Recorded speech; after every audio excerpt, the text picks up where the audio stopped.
Welcome to the Roundtable. My name is Stephen Di Trolio. This is a new media series under the Overseas Ministry Study Center, where we interview scholars in world Christianity and the study of missions.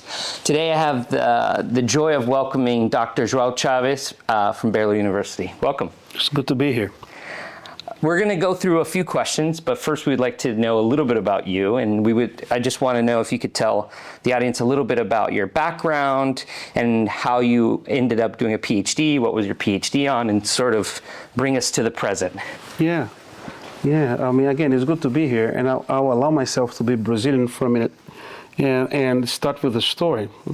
Please. A graduate of this seminary here in Princeton, Rubem Alves, after he had become already, this giant of Brazilian thinking and literature, he was asked by a younger reporter, "How did you get to where you are?" And I do not want to compare myself to Rubem Alves in any way. He is an unavoidable figure.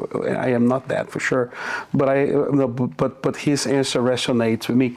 He said, "I got to where I am because everything I planned went wrong." So in some ways, it was part of my trajectory. But in terms of more narrowly, the kind of educational path, I have a seminary degree from Brazil, and after moving to the U.S., I went to a small Bible college in Texas. Then I got a scholarship, a full ride to go to seminary at Truett Theological Seminary, which is the seminary of Baylor University. And then after that, I ended up going to the Department of Religion at Baylor. I almost left for other offers, but ended up deciding to stay, where I studied, again, in the Department of Religion, but in the historical studies side of the Department of Religion. During that time, I also did an outside minor in the sociology of religion, focusing more on theories of the study of sociology of religion. So it was more sociology, your dissertation then, or history? No, that was just for in terms of the coursework. Oh, okay, right. So I took 18 extra credits in the sociology department. Yeah. The rationale at that time for me was that when I go to the job market, 18 hours, I don't even know if that's still the case, but it was the magic number that you could actually be credentialed to teach at a university level. You needed 18 hours of graduate coursework. So my department very generously at that time took on the cost for me to take the extra. Got it. The extra classes for that credentialing, so I did that. And when did you end up doing your dissertation on? My dissertation was on the different iterations of Brazilian Baptist identity as I define it at that time. I was really interested in the immigrant church, and I had connections with immigrant Baptist churches, but I needed to do archival work because I was being trained as a historian at the same time, although I had sociological kind of interests. So then I had to go back and to justify that in ways that would connect to the immigrant church, which was in some ways something I had to convince my mentors to allow me to do because it was too contemporary for them, was by showing it as the latest iteration of shifts in denominational identity and things of that sort. So it ended up being a project on kind of three major moves of collective identity of Baptist as I defined for the purposes of that project. I know I said this, but can you tell us a little bit about where you are now? What centers are you affiliated? What do you do where you are?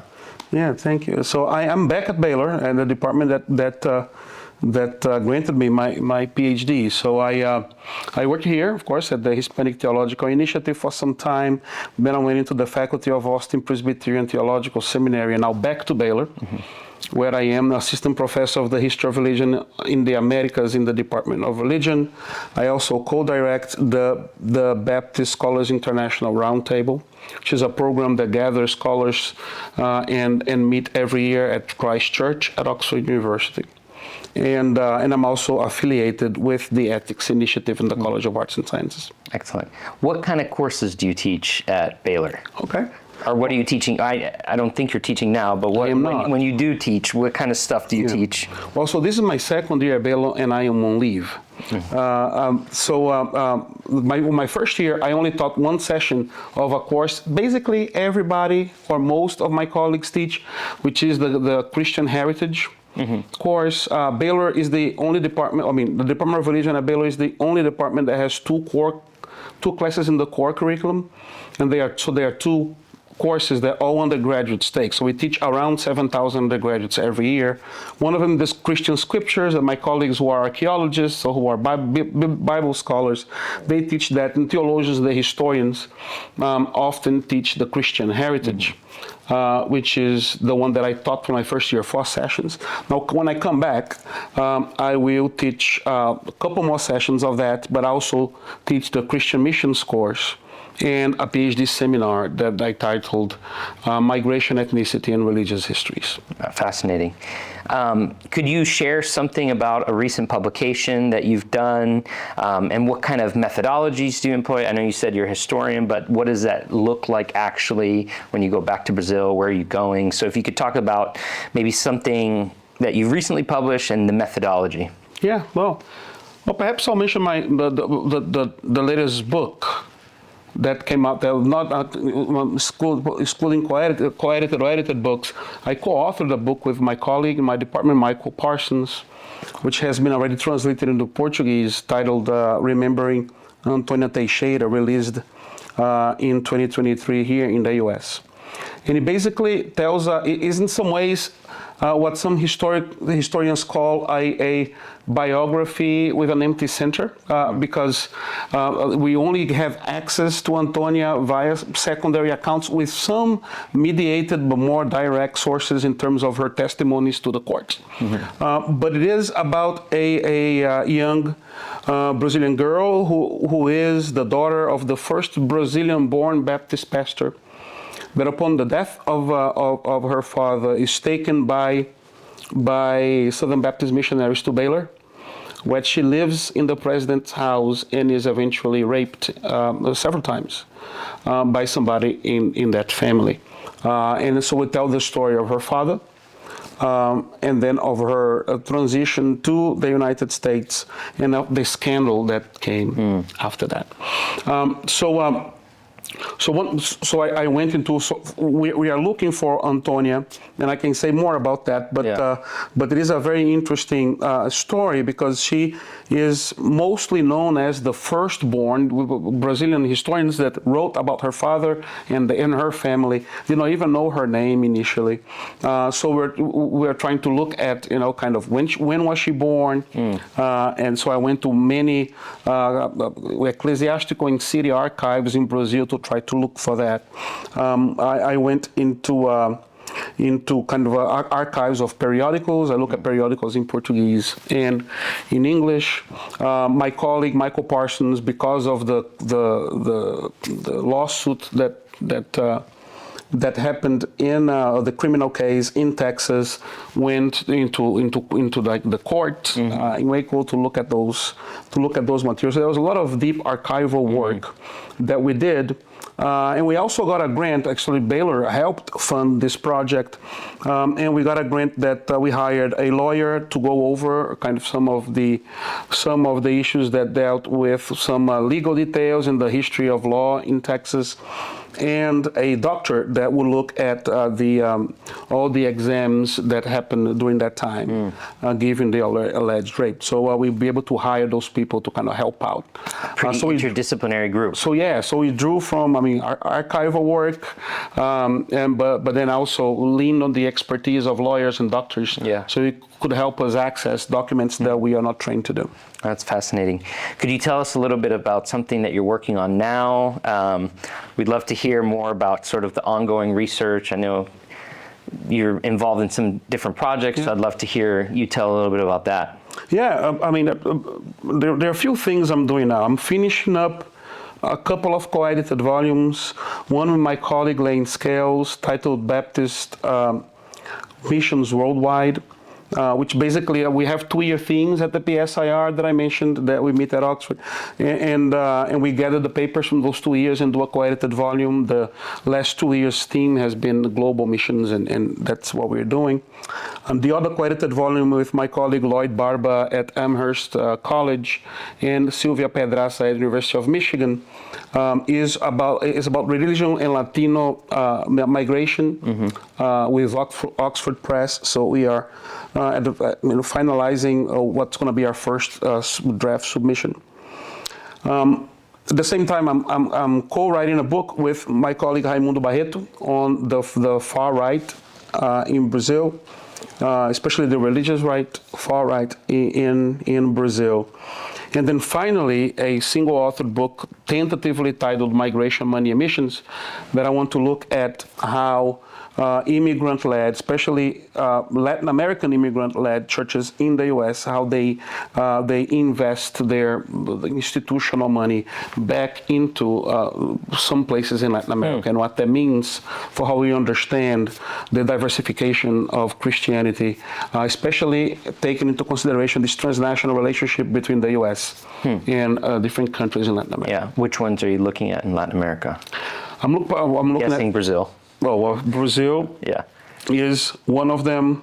Colombia is another one. Although I should say this, is that depending on the church, Spanish-speaking church in the U.S. are a lot more multinational than Portuguese-speaking churches. So I am focusing on the streams that these churches decide to send, and they can be in different places. But if you look at churches that are Lusophone, there's a lot of investment in Brazil. But if you look at churches that are Spanish-speaking, they have to negotiate a little more because there's representation for so many more countries. Sure. So we're following those streams, and it goes all over the place. Yeah. I know we've had some conversations off camera, but I would love for you to share sort of, if you wouldn't mind sharing your thoughts on the state of the field of world Christianity, where you see kind of its future going, what are some challenges that you see currently in the field, and for those who are doing work in the field of world Christianity. Yeah, well, that's interesting. So future and challenges. Yeah, I mean that's a tough one. It's a big question. Now, for people like me, I understand that there are some folks that are trained in the field of world Christianity and that see themselves from the get-go as doing a world Christianity project. My trajectory was a little bit different. I saw myself being trained into the history of Christianity. Although, Philip Jenkins, who is known as part of the world Christianity or global Christianity kind of folks, was a reader in my dissertation and a valued colleague now. He also at Baylor.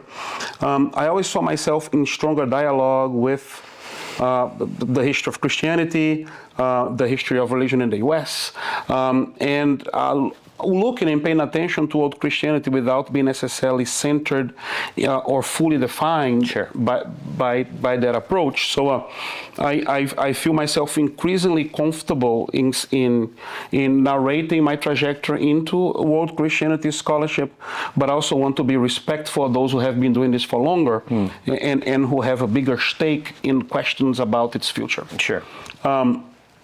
But I will say that one thing that I continue to see, as you see different generations of world Christianity people,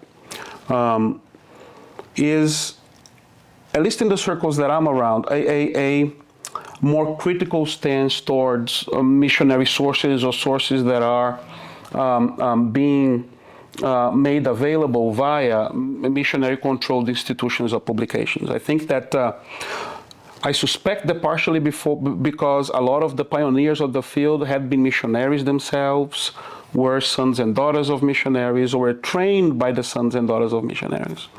The connection with those sources seemed to be one that was more geared towards trust, especially if you think about those who call themselves as historians, who see themselves as historians of world Christianity. And I think that there was a moment in which that was more understandable, especially when the field comes trying to qualify this idea that you can have a one-to-one or almost one-to-one correlation between missionaries and imperial forces. I think that the field was able to qualify that it is more complicated than that. But in part, as I see it, it done so at the risk of not being critical enough of those missionary sources themselves. And so I see a transition in that, and in dialogue with different disciplines also. In disciplines like political science, like sociology, especially quantitative sociology, whereas history, theology, and missiology seem to be fields that were always in dialogue with world Christianity. Political science, sociology, philosophy, I mean, there are other fields that seem to be more interested in dialoguing with the discourse, and now is in finding reciprocity, the interreligious aspects that also surround Christian actors in the global South, something that continues to be emphasized. So I see the field broadening in disciplinary approach while becoming more critical, and perhaps identifying a potential overcorrection in the beginning of its course. Sure. So you mentioned a little bit about the future and the challenges. What do you feel is missing in maybe the discourse? I know you've gestured at that with that answer, but what do you think is missing in the field of world Christianity or mission studies, which is just kind of part two of that question? Yeah, I don't know. I mean, that is, again, I mean, I guess, like you mentioned, I think a more critical stance. I think a couple of things. I think one more critical stance to sources is one of them. And another one, and again, I say this respectfully, understanding that I am a almost accidental newcomer, as many people in this field are. But it seems to me that the concept of local agency seems under-theorized, or at least underdeveloped, especially in light of the fact that often local agency is used, and Christian accents of local agency is used as a tool for oppression, and also the limits of the choices available. I mean, I think that people are doing work in that, but it seems to me that when I read older works of world Christianity and even more recent ones, that is almost an attempt to romanticize how that looks like on the ground. I think that is one, together with the issue with the sources, because as a historian, it's important, that would hopefully continue to be receiving attention and development. Yeah, thank you so much for answering that question. The final question, sort of an impromptu question, is I'm going to say a sentence and I would love for you to finish it for me and explain it. Wow. World Christianity is? Diverse. Yeah, it means people from all over the world and all kinds of disciplines doing it. Yeah. Excellent. Well, thank you so much for your time, Dr. Chaves, and we hope to have you again. Thank you, my brother.